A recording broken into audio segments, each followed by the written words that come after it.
In the opulent dining room of the Celestial Bistro in downtown Chicago, a pregnant woman stood drenched from the storm outside, her hand cradling her swollen belly.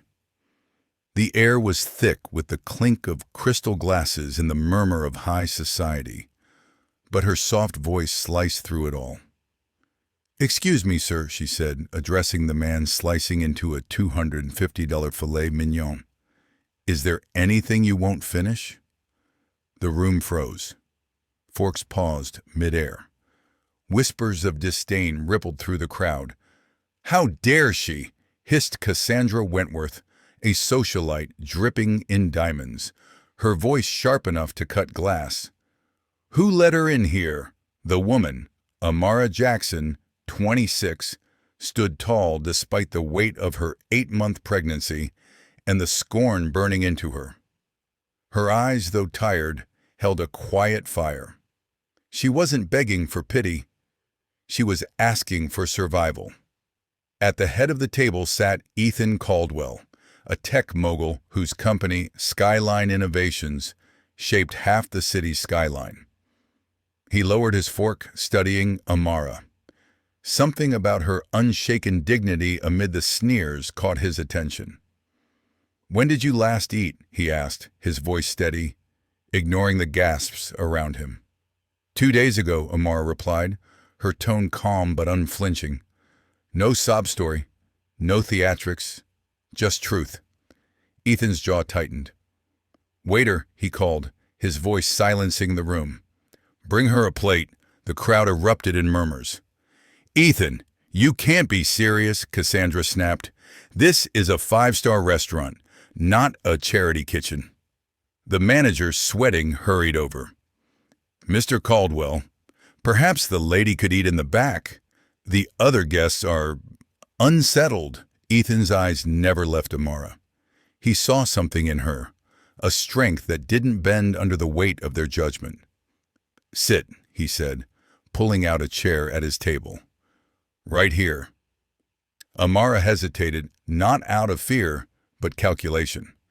Ethan noticed, intrigued. Why would a starving pregnant woman pause? "You sure?" she asked, her voice soft but steady.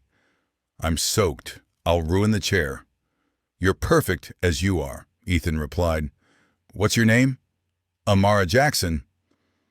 As the waiter reluctantly set a plate before her, Cassandra's voice rose again. "This is absurd, Ethan. You're encouraging the behavior. Tomorrow, we'll have a line of vagrants at the door." Ethan's gaze turned icy. "Vagrants? She's a pregnant woman who asked politely for food. If that offends you, Cassandra, maybe you're the one who doesn't belong here." Amara ate with a grace that stunned the room. Each movement was deliberate, almost refined, as if she'd been taught the etiquette the elite claimed as their own. "Where'd you learn to eat like that?" Ethan asked, genuinely curious. "My grandfather," Amara said. "He told me poise is free and no one can take it from you." The words hit Ethan like a jolt. In his climb to billions, he'd forgotten that lesson. Cassandra scoffed, but Ethan was captivated. As Amara ate, he saw not a beggar, but a woman who carried herself like she belonged anywhere. "Do you have family?" he asked, noticing how she ignored the hostile stares. "My grandfather passed last year," she said. "He raised me after my parents died when I was 10. Car accident." Cassandra snorted. "Oh, here comes the sob story. What's next? She's secretly a scientist?" Amara's fork paused. She met Cassandra's eyes with a calm intensity. "Not a scientist. Biomedical engineer. Caltech, class of 2020, specializing in affordable prosthetics." The room went silent. Cassandra choked on her $400 wine. Ethan leaned forward, stunned. "Caltech? Where did you work?" "Vital Tech Solutions," Amara said. 2 years designing prosthetics for low-income communities. I was finalizing a 3D printed arm that cost 75% less than market models when she touched her belly, her voice trailing off. "They fired you. Ethan finished, piecing it together. Because you were pregnant. Officially, it was budget cuts. Unofficially, director Neil Hargrove said a black single mother didn't align with their investor base. Cassandra laughed dismissively. Oh, please. As if a company like Vitaltech would be that blatant. This is pure fiction. Amara's gaze turned razor-sharp. Ms. Wentworth, may I ask your academic background? Cassandra flushed. That's irrelevant. I studied logic before engineering, Amara said. I learned that dismissing evidence without scrutiny often hides fear of the truth. Ethan watched, fascinated, as Amara dismantled Cassandra with intellectual grace. Neil Hargrove, he muttered, recognizing the name. Vitaltech has major government contracts. Exactly, Amara said. Hargrove's connections ensured I was blacklisted. No tech firm will touch me now. Always a technical excuse. Ethan gestured to her worn bag. That's why you're... I spent my savings suing Vitaltech, she said. Lost my apartment, everything, but not this. She touched a waterproof pouch beside her. Cassandra stood, knocking over her glass. Ethan, this is a scam. She's playing you with this sob story. Ethan rose, his voice cold enough to chill the room. Cassandra, finish your thought. A scam because of what? Her appearance? Cassandra faltered, but doubled down. You know what I mean, Ethan. People like her don't go to Caltech. It's just realistic. Realistic, Ethan echoed, the word venomous. I see your realism. Amara watched, calm as a scientist observing an experiment. Ethan noticed she wasn't shocked by Cassandra's venom. She'd expected it. Mr. Caldwell, Amara said, thank you for the meal, but you don't need to fight my battles. I'm used to views like hers. You shouldn't be, Ethan said firmly, and I won't stop. Amara studied him. Why do you care? You don't know me. Because I know injustice, Ethan said. And I've been underestimated too. My parents were Korean immigrants, working 18-hour days in a deli to fund my education. Early in my career, they called me too foreign for the American market. Amara nodded, understanding. And now your company builds Chicago's skyline. I had mentors who believed in me, Ethan said. What if you could prove your story? Amara opened her pouch, revealing a rugged tablet.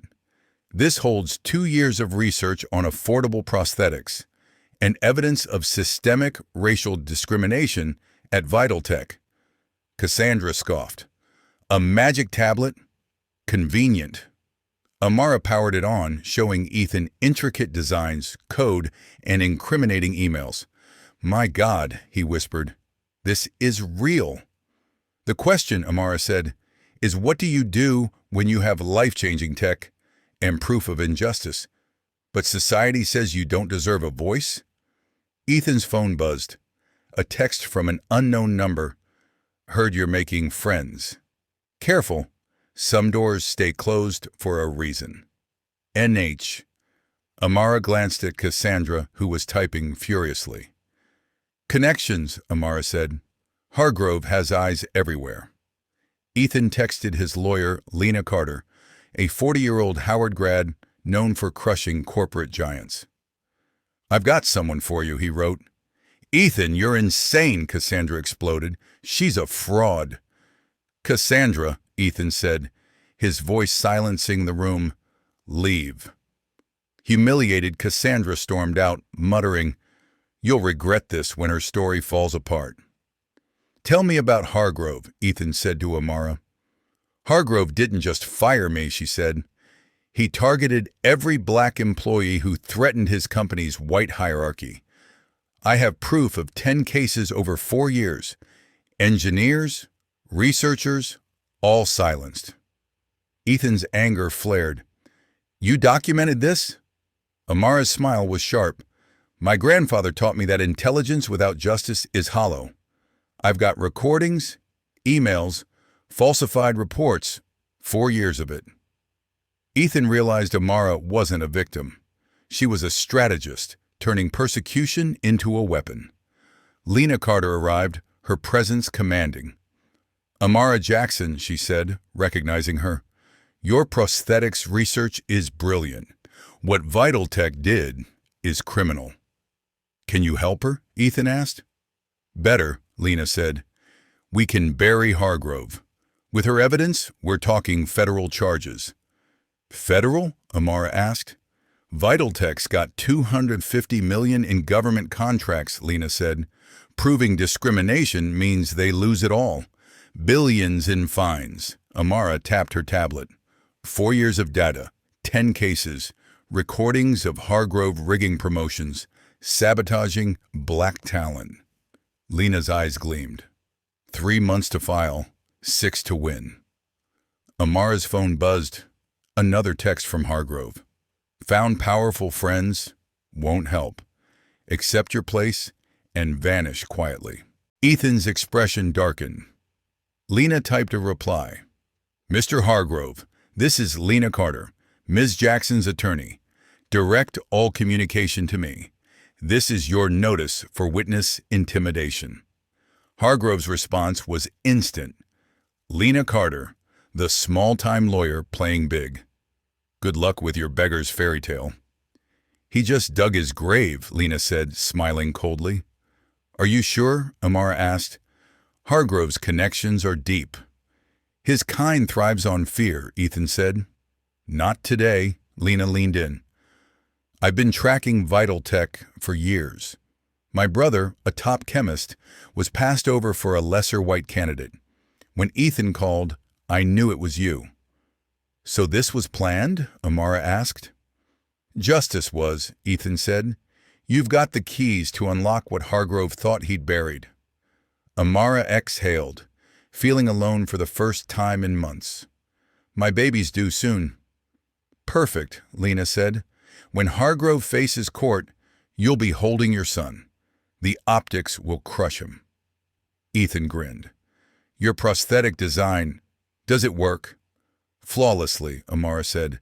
"It could save millions in underserved areas." "Then let's not just take Hargrove down," Ethan said. "Let's show the world what he tried to erase." He texted contacts at MIT and the Mayo Clinic. "They'll want your work."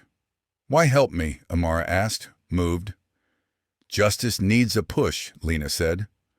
"And Hargrove bets on our silence," Ethan added. "Helping you might be my best investment yet." 2 years later, Dr. Amara Jackson signed a deal to bring her prosthetics to 35 countries. Her company, valued at $60 million, had saved 250,000 lives. Malik, now 2, played in her MIT Innovation Lab office as she closed global contracts. "Dr. Jackson," a UN health official said, "your impact is transformative." Across town, Hargrove left another failed interview. His connections vanished after the recordings went viral. He lived modestly, was divorced, and estranged from his kids. Vital Tech collapsed, paying $900 million in fines.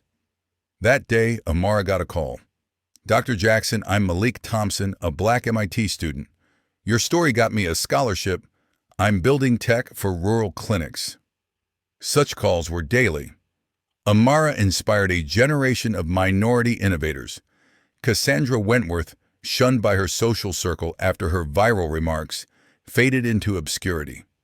Lena Carter founded the Equity in Tech Alliance, reforming 200 companies' hiring practices and closing 15 discriminatory firms. That night, tucking Malik into bed in her Evanston home, Amara looked at her latest project, AI to detect hiring bias. Her victory wasn't wealth or Hargrove's ruin. It was proving that brilliance knows no race or class. Hargrove feared her mind. Cassandra couldn't see past her bias. Both learned the cost of underestimating her. Once a desperate woman asking for scraps, Amara now fueled hope for millions, showing that pain turned to purpose knows no limits. The greatest revenge isn't destruction. It's building something so extraordinary, your enemies regret not standing with you.